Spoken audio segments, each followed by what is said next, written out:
시간 들어갑니다. 자, 229페이지로 오시면은 2절에 이자간 명의신탁이 나오고요. 요건 이제 둘이서 하는 명의신탁이고요. 그 다음에 그 뒷페이지 넘기시면은 제 3절에 또 다른 명의신탁이 나오죠. 여기는 등장인물 3사람이 나오는 명의신탁입니다. 230페이지는 등장인물 3사람, 229페이지는 등장인물 2사람이에요. 자, 이자간 명의신탁을 먼저 말씀드리겠습니다. 이자간 명의신탁은 명의신탁을 둘이서 한 거예요. 갑과 을이 명의신탁이라는 약정을 한 겁니다. 소유권은 갑에게 냅두고 등기만 수탁자에게 등기를 해 놓는다라는 취지의 약정을 했다는 겁니다. 이렇게. 자, 그럼 일단 명의신탁이라고 나오면 일단 유효라고 무효라고 하시면 됩니다. 무효. 그럼 명의신탁이 무효면 신탁자하고 수탁자 중에서 누가 소유자?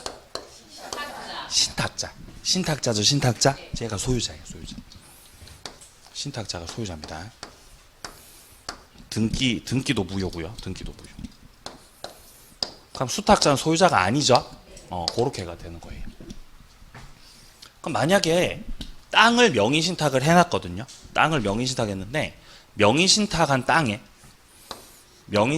그 땅에 어떤 할머니가 무단점유하죠. 할머니가 무단점유를 시작하셨어요. 할머니가 농사를 시작하셨죠. 이때 할머니한테 나가라고 물권적 청구권 갑이 행사해야 돼요? 을이 행사해야 돼요? 법적으로 누가 행사? 갑이 해야 됩니다. 갑이 행사합니다. 왜 갑이 행사해야 되죠? 소유자라서. 그죠? 자, 그게 02번이죠. 02번. 명의신탁이 무효일 때 어떻게 되냐? 이때는 일단 첫 번째 내부든 외부든 따질 거 없이 그냥 신탁자가 소유자예요. 그러니까 문제 풀 때 신탁자를 소유자로 놓고 문제 푸셔야 됩니다. 제3자 관계. 일단 첫 번째입니다. 수탁자로부터 부동산 매수한 제3자 나오죠. 자, 수탁자 을이 갑을 배신을 때리고 제3자한테 팔아먹을 수도 있잖아요. 그죠? 이때 제3자한테 넘어가면 제3자가 소유권 취득한다 못한다? 취득해버린다고요. 선이만요 선악불문하고 제3자는 소유권 가져가요. 두 번째, 명의신탁 재산을 제3자가 침해했네요. 할머니가 농사 짓죠? 물권적 청구권자는 신탁자다. 왜? 신탁자가 소유자라서 그렇습니다. 자, 그러면 양과로 3번 내려갑니다. 신탁자가 수탁자에게 행사하는 등기 청구권에 대한 내용이죠. 자, 신탁자가 수탁자한테 야, 이제 내 명의로 돌려줘. 그렇게 할 수도 있겠죠? 내 명의 돌려달라고 이제. 제3자한테 팔아먹기 전을 말하는 겁니다. 물론. 제3자한테 팔아먹기 전 내 명의를 돌려달라는 거예요. 왜 돌려달라 그러죠? 이제 갈 때가 되셨으니까. 이제 자기 자식들 생각도 해야 되겠죠? 그 돌려달라고 하는 거죠. 이렇게. 그럼 여기서 신탁자가 수탁자에게 말소 등기 청구를 하거나 아니면은 이전 등기 청구를 하거나 이런 것들을 할 수 있다는 거예요. 돌려달라고 이제. 왜 할 수 있죠? 소유자라서 할 수 있다는 거죠. 소유자라서. 그죠? 그래서 동그라미 2번을 보세요. 진정명의 회복을 원인으로 등기 청구를 할 수가 있잖아요. 여기서 진정명의 회복 원인으로 청구하는 거 있죠? 이거는 오직 소유자만이 할 수 있어요. 그리고 신탁자가 소유자 맞아요? 소유자 아니에요? 소유자 맞죠? 그러니까 할 수 있다는 거죠. 자, 3번 소유권에 기한 등기 청구권 행사를 하는 것도 가능합니다. 신탁자가 소유자가 맞아서 그렇죠. 근데 동그라미 1번처럼 명의신탁 해지를 원인으로는 말소 등기를 청구할 수가 없다는 거죠. 보이십니까? 지금 우리 02번 보고 있습니다. 밑에. 지금 유효인 경우를 보고 있어요? 무효인 경우를 보고 있어요? 무효인 경우 보고 있죠? 말소 청구할 수가. 명의신탁 해지를 원인으로는 말소 청구할 수가 없다고 돼 있잖아요. 뭐를 원인으로는? 명의신탁 해지를 원인으로. 명의신탁 해지를 원인으로 말소 청구나 이전 등기 청구를 한다고 못 한다고. 그게 안 된다고 그게. 명의신탁 해지가 안 돼서 그래요. 명의신탁이 유효예요, 무효예요? 무효잖아요, 명의신탁이. 그럼 이거 해지할 수 있어, 없어? 해지할 수 없어요. 명의신탁이 유효야 해지할 수 있어요. 여기서 해지한다는 건 헤어진다는 뜻입니다. 지금부터 끝이야, 우리는. 하고 뭐 하는 거? 헤어지는 거. 그게 뭐라고? 해지라고, 해지. 헤어지는 거. 그래서 해지예요, 헤어지는 거. 그죠? 지금부터 끝이라고요. 근데 헤어지려면 만난 적이 있어야 헤어지는 거예요. 사귄 적이 있어야 헤어지는 거라고. 근데 지금 명의신탁이 유효라고 무효라고? 아니 명의신탁이 무효라고. 명의신탁이요. 그죠? 시작이 됐어 안 됐어? 시작이. 시작 자체가 안 된 거라고. 끝내요 못 끝내요? 끝낼 수가 없는 거라고요. 제 말 이해하십니까? 그러니까 제 친구가 이제 여자한테 차였거든요. 이렇게. 여자 쪽에서 헤어지자고 했다는 거예요. 그랬더니 친구가 뭐라고 했는지 아세요? 사귄 적이 없는데 니랑 헤어지긴 쟤는 뭘 헤어져? 에? 그렇게 얘기를 했다는 거죠. 그렇게. 그죠? 그럼 지금까지 우리 사귄 거 아니었어? 아니었어. 헤어지긴 뭘 헤어져? 이렇게 했다는 거죠. 그랬더니 여자가 열받아서 안 헤어지는 거죠. 예, 그랬던 거죠. 자, 그래서 명의신탁 해지 원인으로는 안 된다는 겁니다. 그게 안 된다는 거죠. 안 된다. 자, 위로 올라가 보세요. 그럼 01번에 나와 있는 거는 명의신탁이 유효잖아요. 명의신탁이 유효일 수 있거든요. 명의신탁이. 어떤 경우 유효죠? 그쵸. 종중, 배우자 종교단체. 종배종. 종배종에 해당될 때는 명의신탁이 유효일 수도 있거든요. 그죠? 그때는 등기도 유효고. 여기서는 이제 소유자가 내부적인 소유자 그리고 외부적인 소유자가 쪼개져요. 엄청 복잡해져요. 명의신탁이 유효일 때. 일단 명의신탁이라는 것 자체가 내부적으로 약정을 해가지고 야 내가 소유자야. 내가 소유자인데 명의만 너한테 넘겨주는 거야. 이게 명의신탁이잖아요. 그쵸? 그러니까 갑하고 을하고 이 내부적인 관계 속에서는 누가 소유자? 신탁자 갑이 소유자예요. 내부적으로는요. 근데 명의신탁이 유효일 때는 등기도 유효죠. 외부에서 쳐다봤을 때는 수탁자 명의로 등기돼 있죠. 자, 따라서 외부적으로는 누가 소유자? 여긴 수탁자가 된다는 거 이렇게. 그러니까 법리가 틀어져 버린다는 거예요. 할머니가 무단점유하죠. 할머니가 무단점.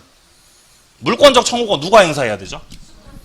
수탁자가 해야 된다는 거예요. 명의신탁이 뭐일 때는? 유효일 때는요.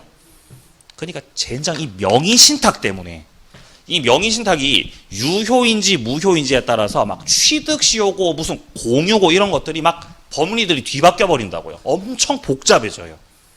그러니까 이 명의신탁이 우리 민법의 최종 보스다. 최종 끝판왕이라는 거죠. 얘를 정복하면 이제 민법이 끝나는 거예요. 제일 어렵죠, 얘가. 제일 어렵습니다. 하지만 할 수 있어요. 네? 저와 함께니까 할 수 있습니다. 자, 첫 번째 외부적인 소유자는 수탁자라는 거죠. 수탁자. 외부적으로. 자, 그리고 내부적으로는 신탁자가. 구별하시고요. 자, 그리고 제3자와의 관계 나오죠. 수탁자로부터 부동산을 매수한 제3자 보입니까? 네. 일단 제3자는 어쨌든 소유자가 된다는 거예요. 어쨌든 수탁자가 신탁자 배신하고 제3자한테 팔아먹었죠? 그럼 제3자는 보호받아요. 그러니까 제3자는 무조건 보호받아요. 이 법에서는. 명의신탁이 유효든 명의신탁이 무효든 제3자는 무조건 소유자 된다는 거죠. 자, 2번 내려갑니다. 명의신탁 재산을 제3자가 침해하잖아요. 그럼 물권적 청구권 행사를 누가 하는 게 맞다고? 수탁자가 하는 게 맞다는 거예요. 할머니한테 나가라고. 을이 하는 게 맞다는 거예요. 명의신탁이 유효일 때는요. 반대로 신탁자는 내부적 소유자에 불과하기 때문에 할머니한테 가가지고 나가시라고 물권적 청구권 행사를 할 수 있는 거라고 할 수 없는 거라고? 할 수 없다는 거예요. 신탁자는 할 수 없습니다. 다만 명의신탁이 유효라면 수탁자를 대위할 수 있어요. 대위해서 행사하는 건 가능합니다. 법적으로. 이어지는 문장에 나와 있습니다. 자, 그리고 양괄호 3번 내려가 보세요. 등기 청구권 행사 나오죠. 신탁자가 수탁자한테 행사하는 건. 자, 첫 번째, 명의신탁 해지를 원인으로 말소 청구할 수 있는 거예요. 여기선요. 명의신탁이 유효라서 무효라서. 유효니까 해지 원인으로 말소 청구할 수 있는 거라고요. 밑에 거랑 그게 차이가 있는 거죠. 그리고 진정명의 회복을 원인으로 소유권의 기한 이것도 할 수 있죠. 왜냐하면 현재 이 행사를 신탁자가 수탁자한테 행사하는 거잖아요. 그럼 내부 관계입니다, 외부 관계입니다? 내부 관계죠. 자, 여러분들 동그라미 1번, 2번, 3번 요거 세 가지는 전부 다 내부 관계입니다, 외부 관계입니다? 다 내부 관계고, 왜냐면 신탁자가 수탁자한테 행사하는 거니까 내부 관계고, 이 내부적 관계 속에서는 누가 소유자? 신탁자가 소유자라서.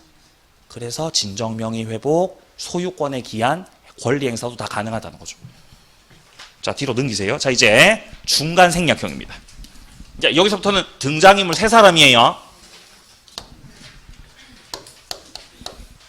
자, 병이 토지를 갖고 있어요. 병이 땅을 갖고 있거든요. 그리고 이 병으로부터 토지를 사겠다는 거죠. 토지를 살 거다. 매수하는 겁니다. 매매 계약을 하는 거죠. 토지를 매수하죠. 매수. 원래 정상적으로 이렇게 매매 계약을 했으면 당연히 매수하는 사람이 등기해야죠. 그게 맞잖아요. 그죠? 매수하는 사람이 등기해야죠. 근데 내 명의로 등기하기 싫죠? 그럼 이제 어떻게 한다는 거예요? 얘한테 등기해 주세요. 제가 돈 좀 더 드릴게. 돈 좀 더 드릴 테니까 등기를 나한테 넘겨라, 을한테 넘겨라. 을한테 넘기라고. 그래서 요렇게 등기를 요렇게 받는다는 거예요. 이렇게. 그러면 갑이 을하고 이 관계 속에서 명의신탁이 있었다는 거죠. 이거는.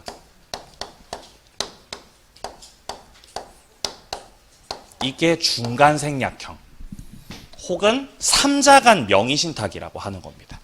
원래 최종적으로 을한테 등기가 가려면 매도자 병에서 갑을 거쳤다가 을한테 가는 게 맞는 거죠. 근데 거쳐서 갔어요? 바로 갔어요? 바로 중간생략에서 넘어가 버린 거죠. 그러니까 중간생략형 명의신탁이라는 겁니다. 자, 첫째, 명의신탁 약정 자체는 유효다, 무효다? 무효라고 하셔야 돼요. 종중이나 배우자나 종교단체가 나오지 않았다면 명의신탁은 무효라고 하셔야 돼요. 문제 풀 때. 그리고 여기선 등기 있죠. 등기. 이것도 무효예요. 왜냐면 여기서는 매도자 쪽에서 가담을 한 거예요. 가담 안 한 거예요. 야, 가담했어 안 했어? 가담한 거죠. 병은 갑이 매수자라는 거 알아요, 몰라요? 갑이 매수자라는 거 알죠? 가담한 거죠. 가담을 해서 등기 바로 넘겨준 거죠. 이렇게. 무효로 해버려, 무효로. 그럼 현재 여기서 소유자가 누구라는 거죠? 소유자 누구죠? 병이에요? 예, 병이죠. 병이 소유자예요. 병이 소유자라는 거예요. 그리고 이 매수자가 신탁자입니다. 이게 중간생략형 명의신탁이라는 거죠. 이런 형태로 명의신탁을 하면 걸려요. 그죠? 누가 매수자라서? 자기 명의로 계약했죠? 근데 명의는 딴 사람한테 했잖아요. 이렇게. 그럼 티 나죠? 걸려요. 그죠? 조사하면 다 나오죠? 걸린다고요. 그러니까 이렇게 하면 안 돼요. 명의신탁 이렇게 하시면 안 되고, 아예 병한테 땅을 살 때 갑이 매수자로 나서면 안 되죠? 갑은 뒤에 있어야죠. 갑은 뒤에 숨어 있어야 되죠? 숨어 있고 을한테 가가지고 돈만 주면 되죠. 내가 돈 줄게. 내가 돈을 줄 테니까 자금을 제공해 줄게. 돈 받아가지고 내가 계약할게. 네가 가서 계약을 해라. 네가 가서 계약을 하라는 거. 이렇게. 그죠? 이렇게 매매 계약을 체결하라는 거죠. 이렇게. 그리고 등기를 받으시라는 거죠. 이렇게. 이러면 안 들켜요. 그죠? 돈 줄 때 뭐 계좌이체 합니까? 아니 현금으로 딱 주면 들켜 안 들켜? 안 들키죠. 들킬 수 있습니까 이거? 아니 우리 들킬 수 있겠죠. 수사해가지고 저기 젠장 걸릴 수 있겠죠. 근데 이제 안 걸릴 수도 있다는 거죠 이렇게. 그죠? 자금을 이렇게 제공하고 얘가 이렇게 다 한다는 거죠 이렇게. 그래서 이런 명의신탁을 뭐라고 한다면 요 밑에 02번에 위임 형태라고 해요. 위임 형태. 갑이 을한테 위임을 한 것 같은 그런 느낌이라는 거죠. 다른 말로는 계약 명의신탁이라고도 합니다. 자, 계약 명의신탁은 신탁자가 매수자가 아니라 이 수탁자가 매수자라는 거죠. 신탁자는 돈만 된다는 거죠. 그러니까 현실적으로 명의신탁할 때는 중간 생략형으로 해야 돼요? 계약 명의신탁으로 해야 돼요? 계약 명의신탁으로 하시는 게 맞죠? 이렇게 하는 게 맞죠? 이렇게 하세요. 이렇게 저렇게 하면 안 됩니다. 저렇게 걸린다고 저렇게 하시면요. 이렇게 하세요. 이렇게. 그러니까 내가 매수자로 들어가면 돼, 안 돼? 내가 매수자로 들어가면 안 되죠. 이렇게 뒤에 이렇게 딱 빠져 있어야죠. 서류상 내 이름이 남아 있으면 돼, 안 돼? 안 돼. 그래 안 걸린다고요. 이렇게 하면 이 바보야. 네가 서류에 이름 남아 안 남아? 매매 계약서에 네 이름 남잖아. 이렇게 하면요. 걸린다는 거예요. 그래서 이 중간 생략형인지 위임형인지를 구별할 때 매수자가 누구인지로 구별하시는 겁니다. 중간 생략형은 누가 매수자? 신탁자가 매수자예요. 위임형은 누가 매수자? 수탁자가 매수자. 그걸로 구별하시는 거예요. 우리 요 문제가 출제될 때 이렇게 중간 생략형, 위임형 이렇게 말을 안 하는 경우가 있어요. 그냥 사례로만 나와. 사례로만. 뭐 갑은 을한테 뭐 어쩌고 저쩌고 하면서 이렇게 사례로 나오거든요. 그럼 이게 어디에 해당되는지 파악을 하셔야 된다고요. 그때 파악할 때 누가 매수자인지로 파악하시는 거라고요. 자, 여기부터 보겠습니다. 중간 생략형 명의신탁에서 명의신탁 무효고 등기도 무효고 소유자는 여전히 매도자 병이라는 겁니다. 그러면 이 무효등기를 말소시켜야 될 건데 이 무효등기 말소를 병이 말소시켜야 돼요? 갑이 말소시켜야 돼요? 누가 말소시키는 게 맞는 거죠? 병이 말소시키는 게 맞죠. 왜 그렇죠? 소유자라서. 병이 소유자라서 말소 등기 청구해도 돼요? 말소시키라고 해도 돼요? 해도 되죠. 병도 처벌받을 수 있죠. 처벌받기 전에 빨리 말소시키자는 거죠. 야, 돈 돌려줄게. 돈 돌려줄 테니까 빨리 말소시켜. 아니면 말소시키고 등기를 누가 받든가. 그럼 네가 받든가. 그죠? 네가 등기 받든지 바보야 빨리. 조사 들어오고 있다고 지금. 빨리 말소시키라는 거죠. 가능합니다. 이때 갑은 신탁자는 수탁자에게 말소를 청구할 수 있는가? 할 수 없어요. 말소 청구할 근거가 없습니다. 할 수 없다. 소유자가 할 수 있어요. 이때 매매 계약은 유효예요. 이때 매매 계약은 유효입니다. 여기 주의하셔야 됩니다. 매매가 유효기 때문에 갑은 직접 말소 청구는 지금 할 수 없죠. 근데 어떻게 말소 청구할 수 있다는 거죠? 그렇죠. 소유자 대위 해가지고 매매가 유효기 때문에 소유자 대위를 해가지고 요렇게 말소 청구를 할 수가 있다는 거예요. 중간 생략형으로 해가지고 수탁자 을한테 명의를 옮겨놨거든요. 이 땅의 명의를 옮겨놨어요. 중간 생략형으로. 근데 땅값이 올라가요. 그죠? 땅값이 한 3배 뛰었어 지금 3배. 그랬더니 을이 연락을 받아요? 연락 안 받아요? 을이 연락을 안 받잖아요. 그죠? 그럼 갑은 마음이 어때요? 겁나 불안하죠. 얘가 어떻게 할까봐. 을이 어떻게 할까봐. 팔아버릴까봐. 이 나쁜 놈이. 제3자한테 넘겨버릴까봐. 제3자한테 넘어가는 순간 끝납니다. 이 제3자 무적이죠. 얘는 선이든 악이든 가져가버리죠. 그러니까 갑이 불안하다고. 마음이 불안하다고요. 그러니까 제3자한테 팔기 전에 빨리 이 등기를 어떻게 해야 돼요? 말소시켜야 돼. 말소시켜야 되죠. 근데 말소 청구를 한다고 못한다고? 못해요. 망했죠. 그럼 병한테 연락을 해야 되죠. 야 빨리 말소시켜줘. 빨리 말소시켜주세요. 빨리. 그랬더니 병이 뭐라 그러죠? 이제 내일 아닌데 이제? 내일 아니고 난 관심 바뀌죠. 병은요. 나는 이미 다 팔았고 돈 다 받았죠. 내 관심 받기라는 거죠. 그러니까 갑이 어떻게 하셔야 돼요? 대위를 해가지고 말소 이렇게 하셔야 된다고. 이렇게 대위를 해가지고 대위 말소 청구를 당하면 이 등기를 말소시키고 병한테로 명의를 되돌립니다. 이렇게. 그러면 이제 갑이 병한테 이전 등기 청구해가지고 등기 받아서 소유자가 될 수 있는 거예요. 그러니까 저런 고생을 하기 싫으면은 명의신탁을 하시면 안 되는 거죠. 자, 첫째 줄입니다. 신탁자가 매수인으로 매매계약을 체결했다라는 표현 잘 봐두세요. 누가 매수자? 신탁자가 매수자입니다. 그게 중간생략형입니다. 등기는 수탁자 등기죠. 명의신탁은 어쨌든 등기는 무조건 수탁자 명의로 등기하는 거죠. 그게 명의신탁이잖아요. 자기 명의로 등기하면 그게 명의신탁이에요? 그건 말이 안 되죠. 등기는 어쨌든 수탁자한테로 하는 거죠.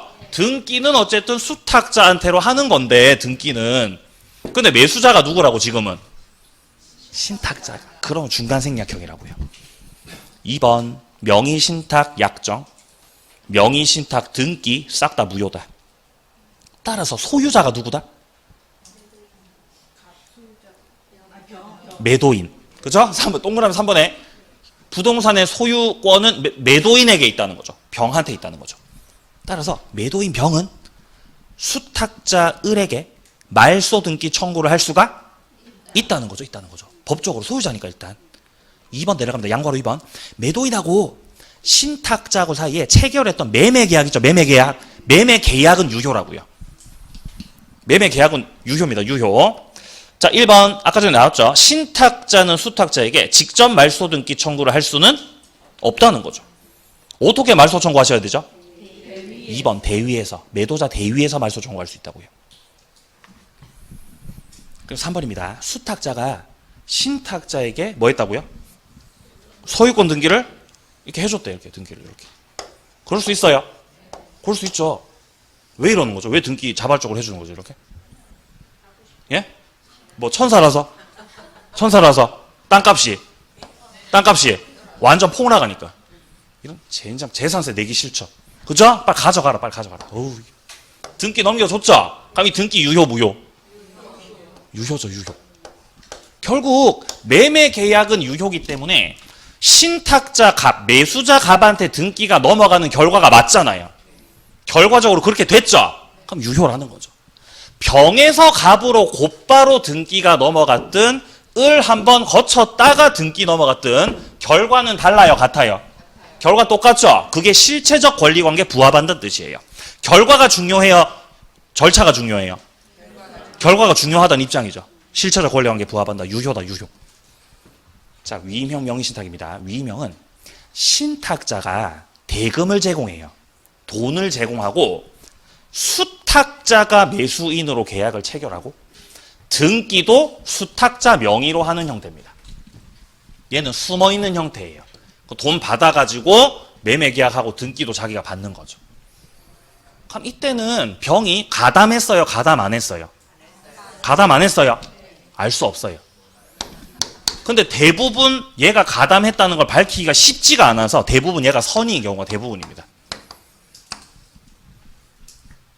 이러면 매매가 유효고요. 등기도 유효해요. 병이 선이면요. 아니 병의 입장에서는 나한테 땅 사겠다고 온 을이 수탁자로 온 건지 진짜 자기 땅 사러 온 사람인지 얘가 알아요? 몰라요? 모르죠. 유효죠. 이렇게. 만약에 얘가 알고 있었으면 그러면은 매매 무효, 등기 무효예요. 이렇게 되거든요. 근데 이 경우는 시험에서 나오질 않아요. 시험에서 안 나오고 시험은 대부분 요 형태로 나옵니다. 매도인은 몰랐고 따라서 유효다 이렇게 된다. 네. 그랬더니 명의신탁 해놨던 땅이 또 땅값 오르죠? 미친 듯이 땅값 올라가죠 또. 그럼 갑의 마음이 어떻죠? 불안하잖아요. 연락하죠? 연락 받아 안 받아? 연락 받아요. 예? 연락 받는다는 거예요. 왜 연락 받죠? 내 땅이니까. 예? 왜 연락 받는다고요? 내 땅인데? 이 등기 유효 무효? 등기 유효 이 양반아. 아까 전에 중간 생략형에서는 명의신탁 무효, 수탁자 등기도 무효였죠. 그러니까 연락을 받아 안 받아? 연락 안 받고 팔고 도망간다고요. 그죠? 당당할 수 없는 상황에 무효거든요. 무효. 팔고 도망가야 되죠. 여기선요. 등기가 유효죠. 그러니까 연락하면 뭐라 그래요? 내 건데요? 내 거야 이 바보야. 도망가요 도망 안 가요? 도망 안 가요. 위임형 도망 안 가. 당당하다고 얘가. 법적으로 얘가 소유자라는 거예요. 수탁자가. 그러니까 갑의 입장에서 완전 골 때린 상황이에요. 그러면 갑은 돌려달라고 해야 되겠죠? 돌려달라고. 예? 부당이득 반환 청구하는 거예요. 부당이득 반환 청구야.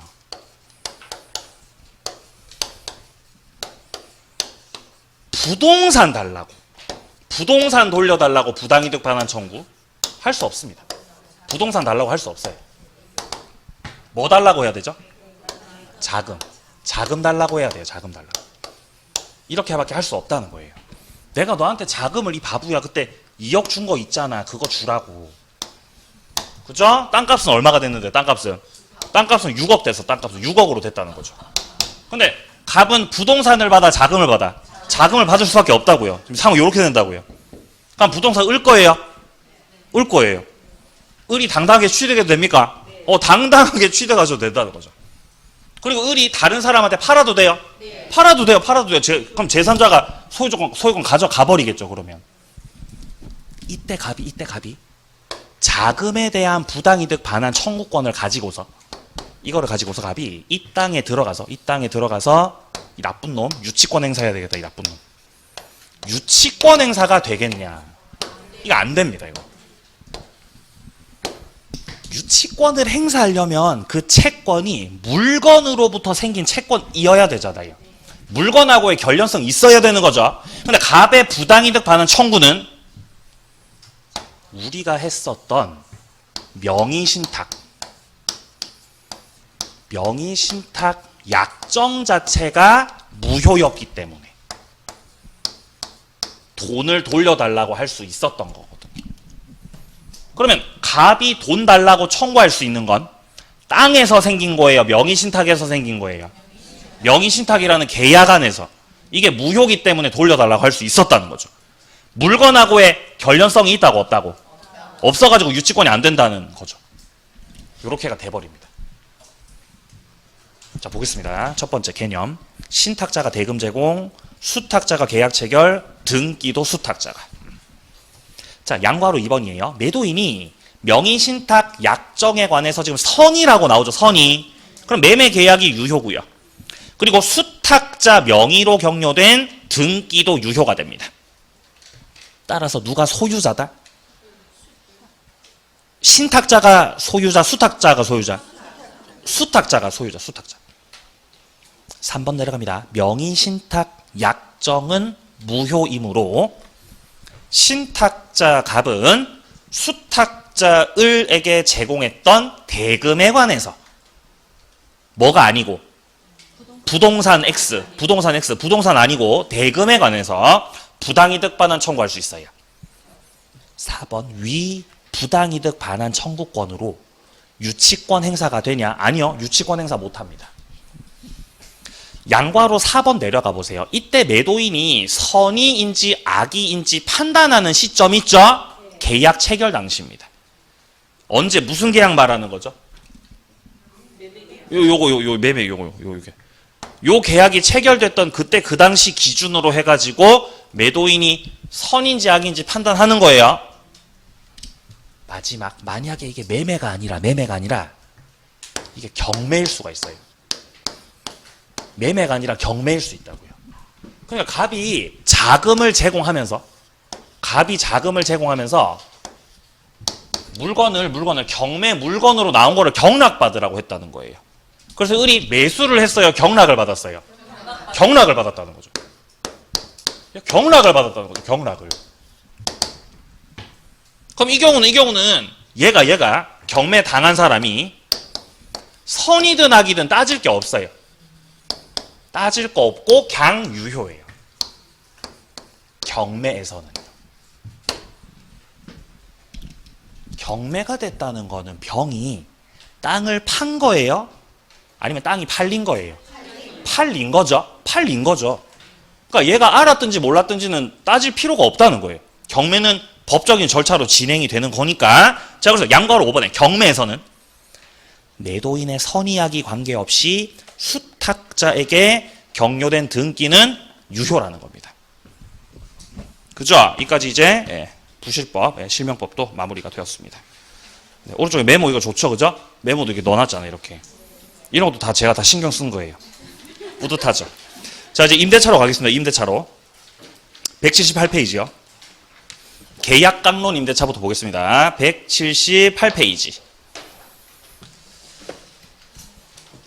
자, 1절부터 보죠. 임대차 일반입니다. 자, 임대차는 먼저 618조에서 당사자 일방은 상대방에게 목적물을 사용하고 수익하게 할 것을 약정하는 거죠. 상대방한테 물건을 야, 네가 써라고 사용 수익하게 해주는 거죠. 이 사람이 임대인이죠. 임대인. 그리고 상대방은 여기에 대응해서 차임을 지급하는 거죠. 이제 월세 내는 거죠. 이게 임차인 쪽이죠. 그걸 약정하면 이런 계약을 우리가 임대차 계약이다라고 하는 겁니다. 자, 법적 성질 내려갑니다. 임대차는 일단 첫 번째 쌍무계약이고요. 유상이고 낙성이고 불효식이죠. 두 번째 채권행위. 타인이 소유하고 있는 물건에 대해서 임대차 해도 돼요? 왜 해도 돼요? 채권행위라서. 같은 말 의무 부담행위라서. 의무 부담행위. 같은 말 이행하는 거라서 약속하는 거라서. 약속하는 거라서 약속. 그래서 타인의 물건을 매매한다고 약속한 거. 이거 유효 무효? 유효잖아요. 매매 계약을 했다는 건 이행하는 거니까 약속만 하는 거니까. 약속만 하는 거니까 그게 유효라는 거잖아요. 그럼 타인의 물건을 교환 계약을 체결하는 거. 유효 무효? 그것도 유효죠. 교환 계약을 체결하는 것도 이행하는 거라서 약속하는 거라서.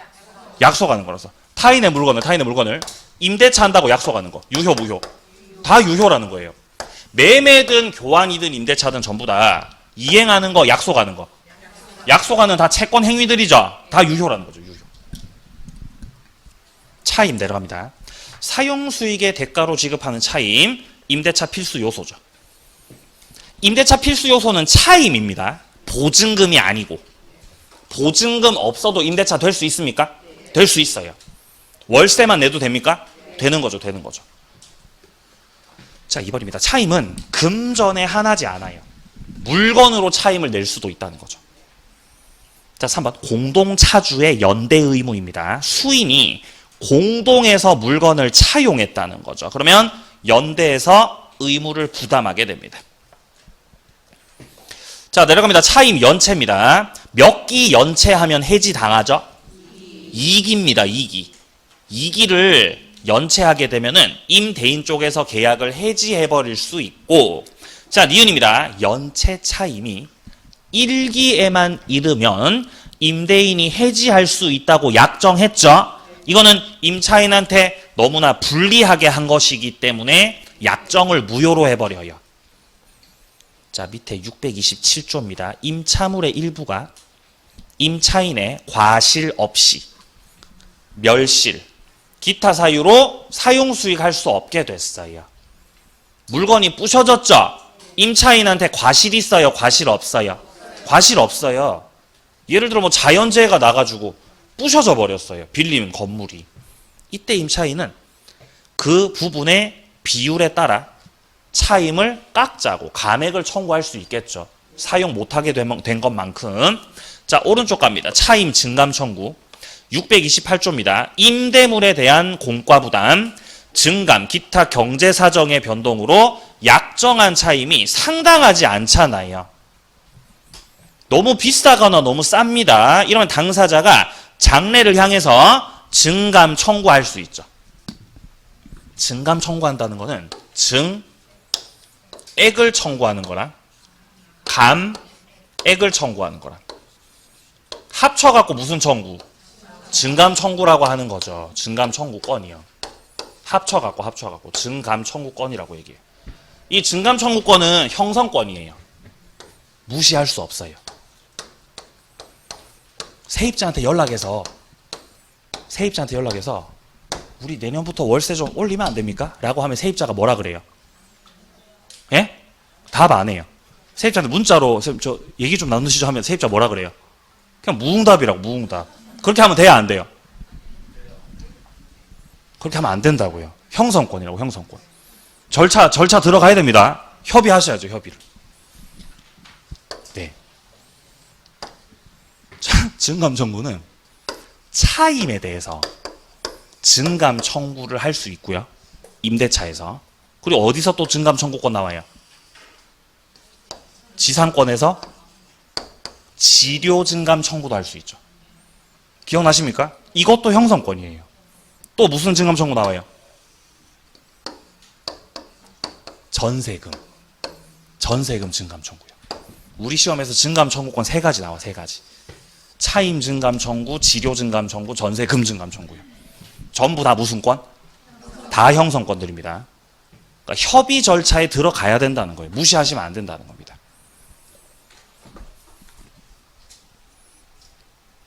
자, 밑에 판례 보겠습니다. 판례. 위 경우에 임대인이 차임 증액을 청구를 했는데 당사자 협의가 성립되지 않았어요. 세입자가 월세 못 올려준다고 하는 거죠. 그래서 어디서 결정해 줬어요? 법원이 결정해 줬어. 법원이. 소송까지 가셨네 보니까. 법원이 차임을 결정해 줬는데 이때 그 차임은 증액 청구 의사 표시했을 때 생긴다는 겁니다. 줄치세요. 증액 청구에 의사 표시를 한 때 줄치고요. 판결 확정 시 X.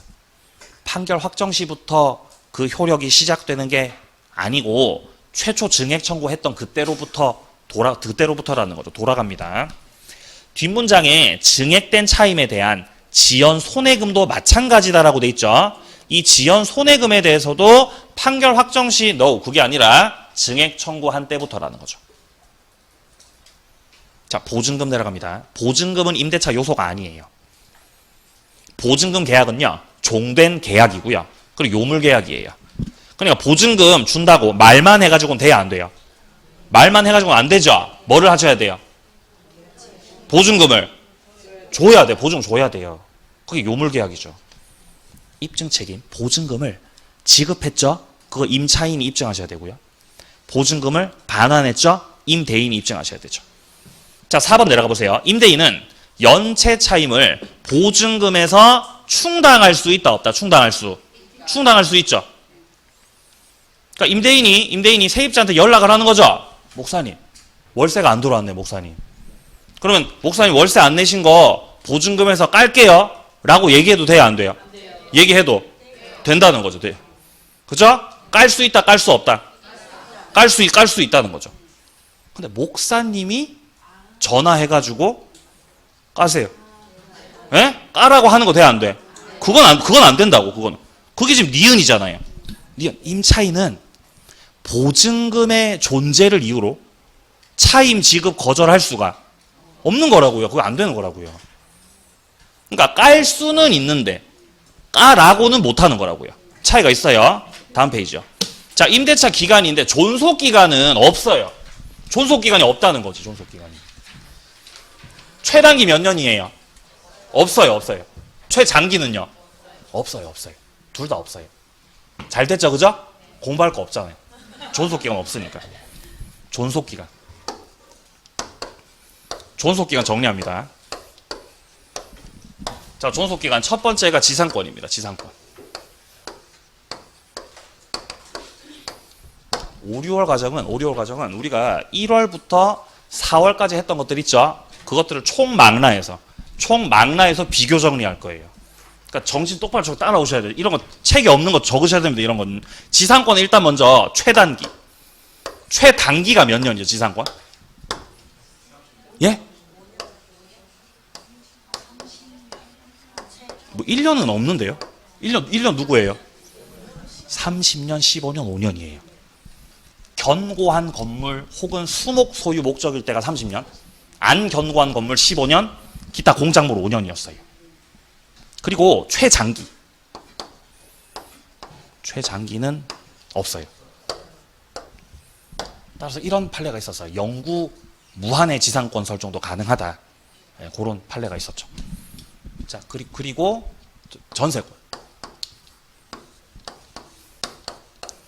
전세권은 조금 복잡할 수가 있는데, 이 전세권은 최단 존속 기간 있죠? 요거 몇 년이었죠? 네. 건물 전세일 때만 1년이에요.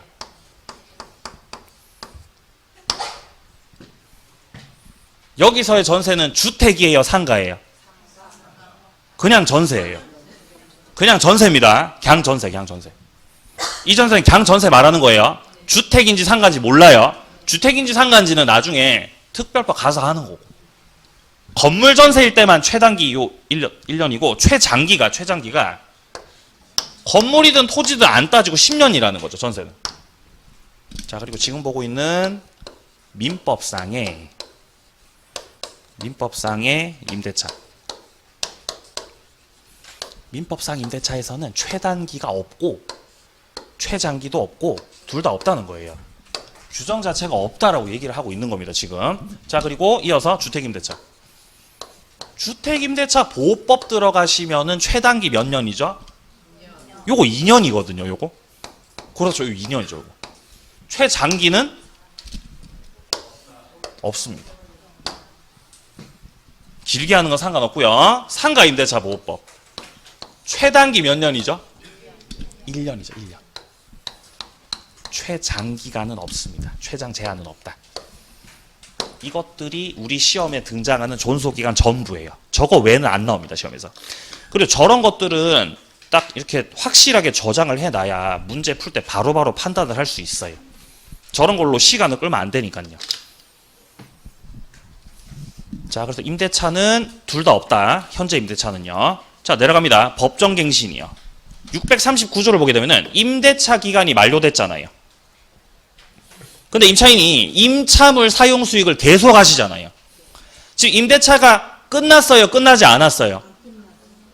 임대차 기간이 만료돼서 만료되지 않았어? 만료가 됐다는 거죠, 기간이. 기간이 만료가 됐는데, 근데 임차인이 계속 써요. 왜 이러는 거죠? 좋아서. 그죠? 좋아서 계속 쓰고 있다고, 임차인이요. 그리고 임대인도 상당 기간 내로 이 일을 하지 않았어요. 가만히 냅두는 거죠. 왜? 월세 잘 들어오니까 가만히 냅뒀다고요. 그렇다는 거는 이 계약이 끝났다는 거다, 이어졌다는 거다. 이어졌다는 거다. 그러면 전임대차하고 동일한 조건으로 해서 다시 임대차한 걸로 간주하는 겁니다. 묵시갱신이죠. 그러나 당사자는 635조에 따라서 해지 통고할 수 있다고 돼 있어요. 635조는 밑에 바로 나오고 있습니다. 635조에서 말하고 있는 거는 임대차 기간이 없는 경우에 관한 조문입니다. 임대차 기간이 없으니까, 기간 없는 임대차니까 이때는 당사자는 언제든지 해지 통고를 할 수 있는데, 2항 내려갑니다. 전항에 통고받고 다음 각 호 기간이 경과하면 해지된다는 거죠. 1호 보세요. 토지 건물에서 임대인이 해지 통고하죠. 그럼 6개월 뒤에 끝나요. 기간 약정을 했을 때, 기간이 없을 때 그렇다는 거예요. 근데 임차인이 해지 통고하죠. 그럼 몇 개월이요? 1개월이에요. 이거 구별하셔야 돼요. 법정갱신이요. 법정갱신이 제일 처음에 나오는 게, 전세입니다. 전세. 전세권에서 법정갱신이 나오거든요. 자, 전세권에서 법정갱신이 뭐였냐? 기간 만료 6개월 전부터 1월 전까지 사이. 설정자가 별 말이 없다. 그러면 이제 법정 갱신 돼 버리는 거죠. 이때 기간 몇 년이었죠? 정함이 없다. 기간 정함이 없는 걸로 봐요. 전세에서는. 뭐가 되면요? 법정 갱신 되면. 기간 자체가 없기 때문에 전세권 설정자, 전세권자 누구든 언제든지 끝내자고 해도 돼요. 끝내자고 해도 되거든요. 둘 다 할 수 있습니다. 그죠? 이때 설정자가 만약에 나가라 그러면 몇 개월 뒤에 끝나는 거죠? 6개월. 전세권자가 나간다 그러면 몇 개월 뒤에 끝나는 거죠? 이거 6개월이에요. 이게 헷갈린다고 이게. 그죠? 여기 임대차에서는 몇 개월이라고? 1월이라면서 임차인이 나간다 그러면. 근데 전세에서는 몇 개월? 예, 그렇다는 거죠. 헷갈리죠? 민법상 임대차, 임차권에서는 민법에 규정되어 있는 임차권에도 법정갱신 제도가 있고 여기서는 기간 만료 6개월 전, 1월 전 그런 말 안 나오고 그냥 기간이 만료됐는데 임차인은 계속 사용 수익을 하고 임차인은 계속 사용을 하고 있고 임대인은 이의를 했어요? 이의하지 않았어요? 이의하지 않았대요. 그럼 갱신되는 겁니까? 예, 그게 민법상 임차권이라고요. 이때 기간이 어떻게 되냐? 똑같아요. 정함이 없다는 거죠. 정함이 없다. 따라서 기간 자체가 없기 때문에 대인이든 차인이든 끝내자고 해도 돼요. 할 수 있다는 거예요. 기간 자체가 없어서. 이때 임대인이 나가라고 해서 하면은 몇 개월 뒤에 여기가 6개월이라고 여기가 임차인이 나간다 그러면 이게 1월이라고 이게 헷갈린다고 이게 1월. 그러니까 전세하고 임차권하고 섞으면 안 돼요. 다르죠. 그죠? 전세는 뭐예요? 전세는 전세죠. 이건 전세죠. 여기는요. 다르잖아요. 전세권은요 물권이에요. 얘는 물권입니다. 물권. 등기해야 성립하죠. 임차권은 뭐예요? 채권이에요. 달라요. 개념이 다르다고 이게. 섞으면 안 돼. 딱 구별하셔야 됩니다. 자, 그리고 여기 끝이 아니죠. 나중에 이제 주택임대차 가면 주택임대차 들어가도 법정갱신 제도가 그대로 있어요. 근데 주택에서는 기간 만료 6개월 전부터 2개월이에요. 6월 전부터 2월 전까지 임대인이 별 말씀이 없으셨다. 그럼 법정갱신 되거든요. 이때 기간은 최단기를 따라 2년으로 돼요. 이게 일반법인 민법하고 특별법의 차이라는 거죠. 특별법은 세입자들 보호해줘야 되죠. 그 자동 2년으로 해버린다는 거죠. 이렇게. 그러면은 임대인하고 임차인이 있을 때 법정갱신된 이후에 임대인이 나가라 그러면 몇 개월 뒤에 끝난다는 거죠? 나가라고 못한다는 뜻이에요. 해지 통고를 할 수 없다는 뜻이에요. 왜 해지 통고 못하죠? 나가라고 해야 되니까 2년을 보장해줘야 되니까 2년을 보장해줘야 돼요. 그러니까 일반적인 그냥 민법에서는 법정갱신 됐을 때 기간이 없는 상태가 되거든요. 기간 자체가 없기 때문에 주인이 나가라고 해도 돼요. 일반적인 민법에서는요. 전세가 됐든 민법상 임대차가 됐든.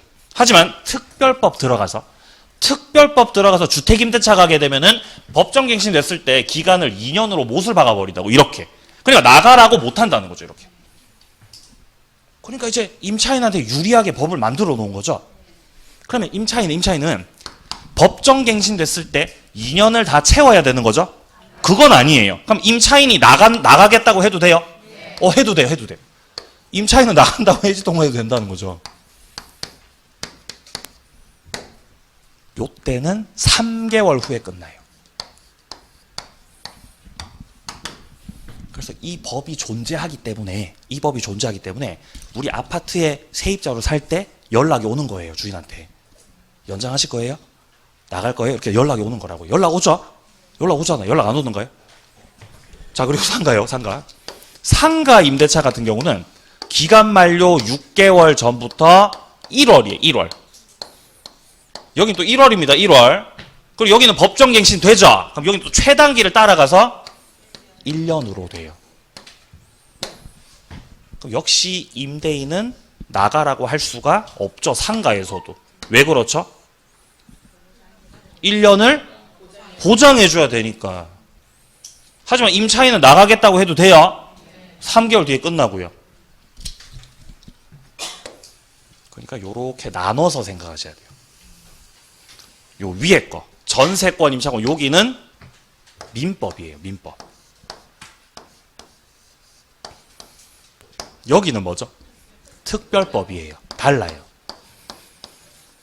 민법이 뭔가 좀 세밀하게 보호해주지 못하는 거를 특별법을 만들어가지고 보호해주는 거예요. 그래서 특별법이 민법에 우선하는 거죠.